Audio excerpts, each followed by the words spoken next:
Good morning, good afternoon, or good evening, wherever you listen to the Podium Podcast from. Welcome back to another episode where today it is, of course, the 2025 Singapore Grand Prix race review, in which George Russell took his fifth win of his career, the second of the 2025 season for Mercedes, in what was a dominant display around the streets of Marina Bay. It was, to be fair, one of the most boring races I've watched this year. But regardless, in terms of on-track action, there wasn't really much to talk about.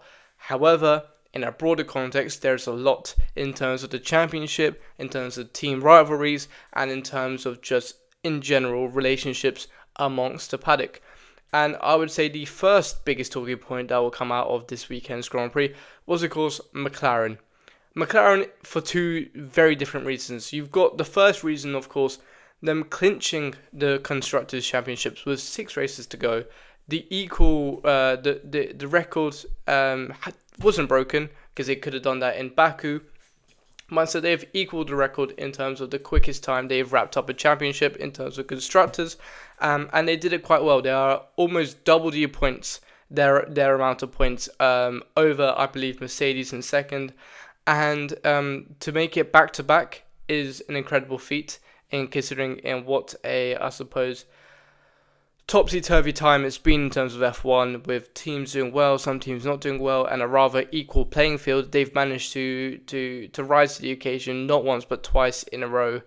And considering where they were in 2023, the last of the field, the worst off, they've done a tremendous job. And I mean, of course, it's down to the drivers. They've got two very talented drivers in Lando and Oscar, but also I think that Andrea Stella's team leadership behind the scenes has really, I suppose, transformed a team. I mean, if you look at even in 2015, 2016, with the days of Fernando Alonso and how, with the Honda engine, they were probably one of the worst teams on the grid and were notorious for that. They've really transformed themselves in the space of 10 years. And I think it'll be interesting to see if they could take it to the next level in 2026. They've got a Mercedes engine behind them, which should, in terms of just looking at previous history, should give them a good shot of clinching the constructors as well. But regardless, a tremendous effort by them this year. Next year will, of course, be a different story, but still, it'll be interesting nonetheless. However, of course, with light comes a shadow, and the shadow in Singapore this year was, of course, the first lap collision between Lando and Oscar. No matter what you say, it was definitely 100% a racing incident. In no way was any of them to blame. It just happened. If you look at the onboard, to be fair, going into turn 1, Lando had a great start. He passed Antonelli for P4 already and was on the inside of his teammate, who really had a sluggish start, which it might be, I suppose, the haunts of Baku 2 weeks ago. But it seems that Piastri was struggling on the start. Going into turn 1, Piastri really squeezes Lando into that left-hander, which kind of forces Lando to take a rather acute angle heading into the second corner, which leaves Lando with no other choice but to brake.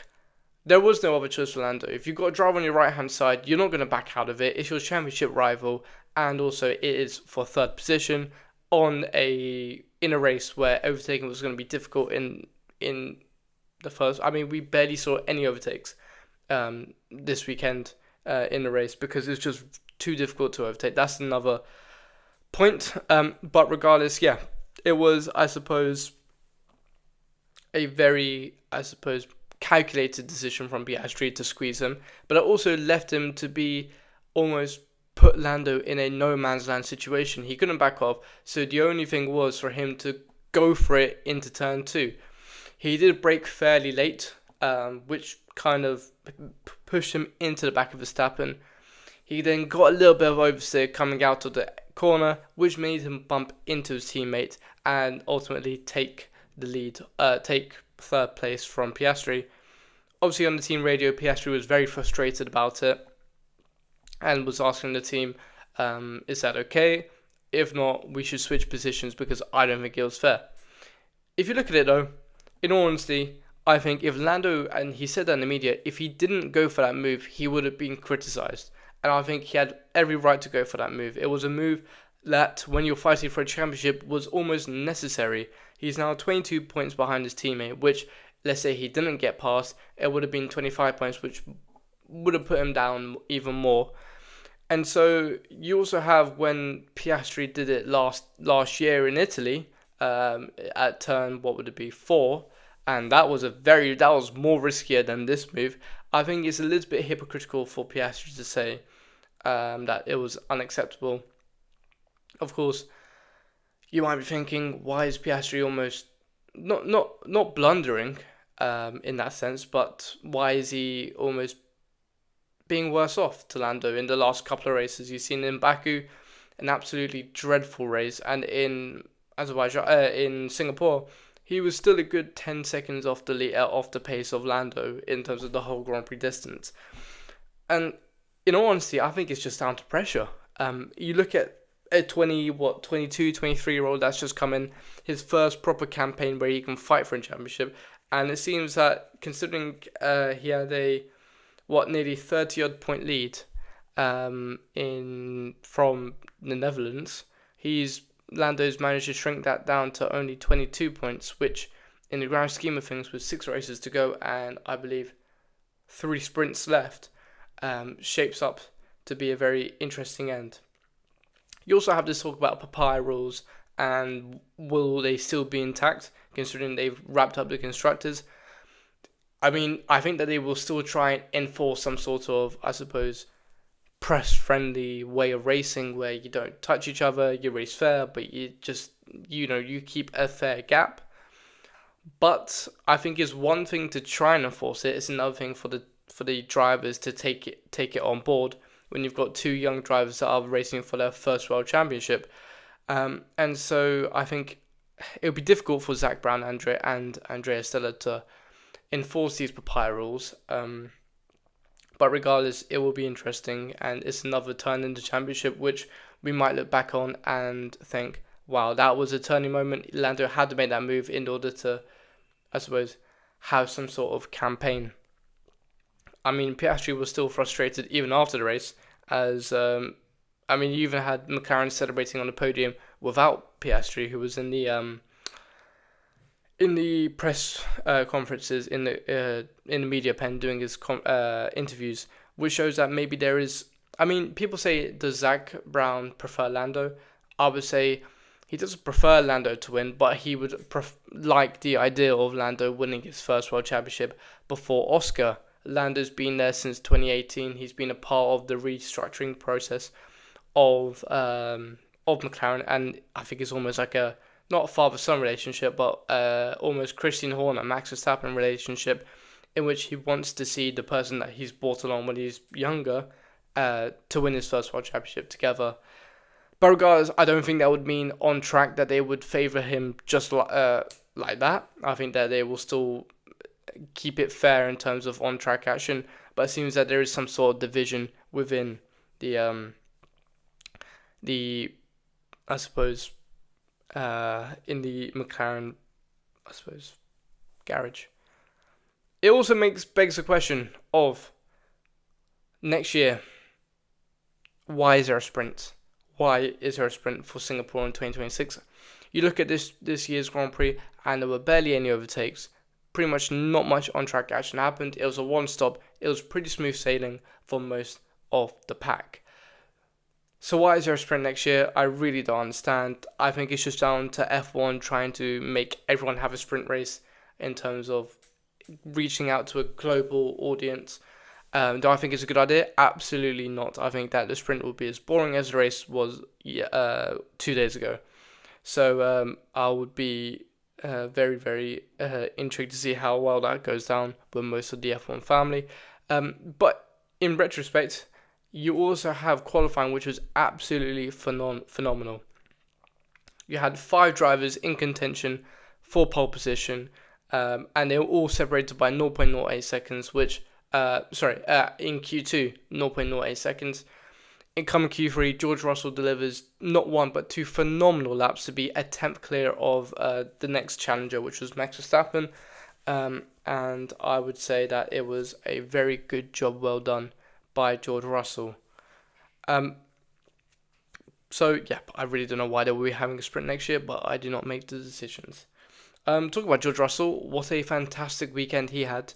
Converted a pole to a win, led every lap of the Grand Prix, seemed so in control of a race where he's had pretty poor, I suppose, experiences. You look at 2022, he collided with Schumacher.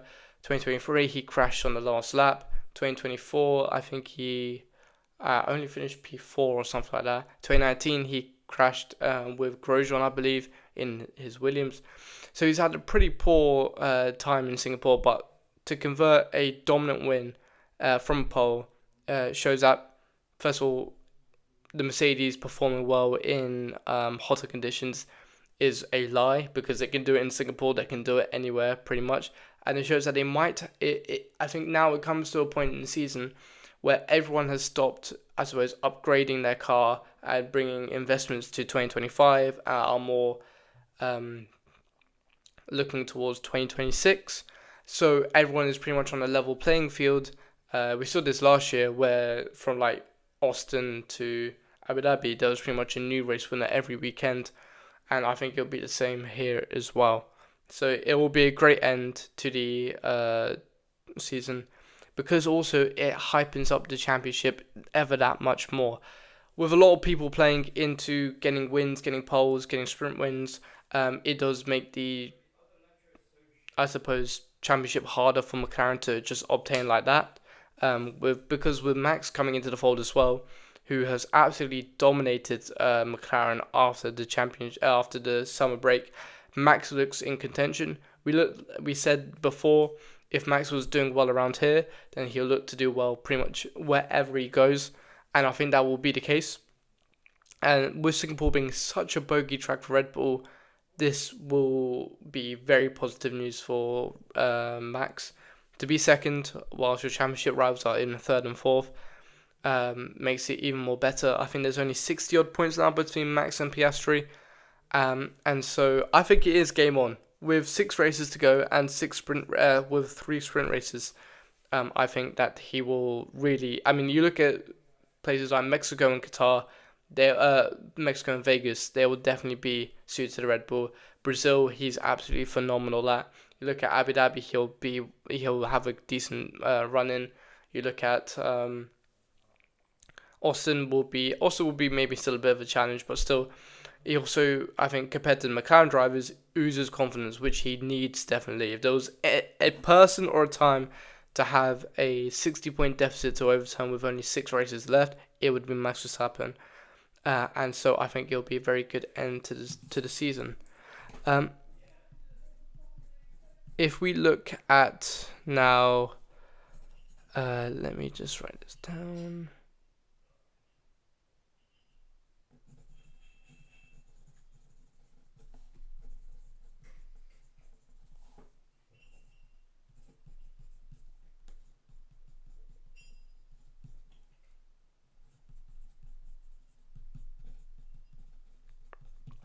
Yep. So if we now turn to the predictions which I made, which are here. Okay, qualifying, I said that Verstappen will get pole, which did not happen. Piastri will be second, that did not happen. Hamilton will be third, that did not happen. Norris will be fourth. No, Lando was P5. And Russell to be fifth when he was first. Nope.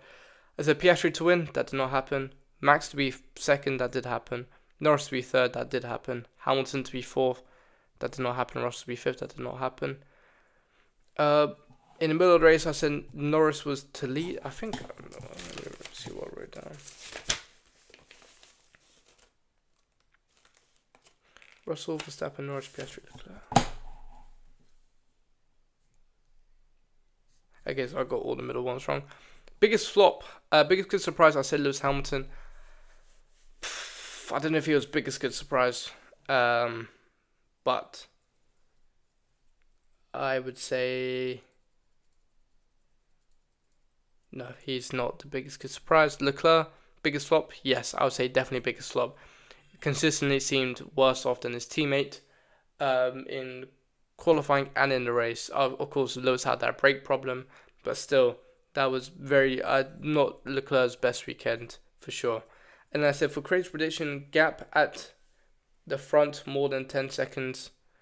That did not happen. The gap was 1.8 seconds. So no. So from that, I get 4 out of 21, which is okay. Okay. So predictions. Drivers of the day. Who am I going to say are my drivers of the day? I'm going to go and say that Carlos Sainz is my driver of the day. Obviously, coming into the weekend from a podium, he had all the expectations on him. He qualified okay, P13, but obviously Williams got disqualified because of their rear wing. So from Sainz in a place of Singapore to get from P18 to the points was a phenomenal effort. I think he spent something like 50 odd laps on those mediums. He made them stick and he did a great job. I would also say that Mercedes are also my drivers of the day, winners of the week. Definitely Antonelli and Russell both had phenomenal weekends. To finish P1 and P5 is a great effort. And also to take a win when Max was right behind him. Russell did a phenomenal job, and so did Antonelli in his first weekend in Singapore. And I will have to say that Max Verstappen is also my driver of the week. Singapore was always going to be a problem for him. It has been his worst track on the calendar. No pole, no win recorded around the Marina Bay circuit. To come in to his track where McLaren looked to dominate, he beat them in qualifying, he beat them in the race, and it keeps his championship hopes alive, which what he needs to do. Flops of the week, and I am still, even though I said Sainz is my driver of the day, I'm going to go for Williams. Double disqualification from qualifying really put them on the back foot in terms of the race. They had great race pace with both of the drivers, so if they were stuck in 12th and 13th, what could have been for the Williams team, who are really needing points in that midfield championship battle. Ferrari also had a off week. It's like every week is an off week for Ferrari. P6 and P7 in qualifying, only for Leclerc to scrape a P6 at the end, and for Lewis to get a 5-second penalty because of his brakes failing. Is not ideal. But a very poor weekend. Seemed almost there were 40 seconds off the front runners. Not quick enough to catch Antonelli, but not slow enough to be at the back of the front runners.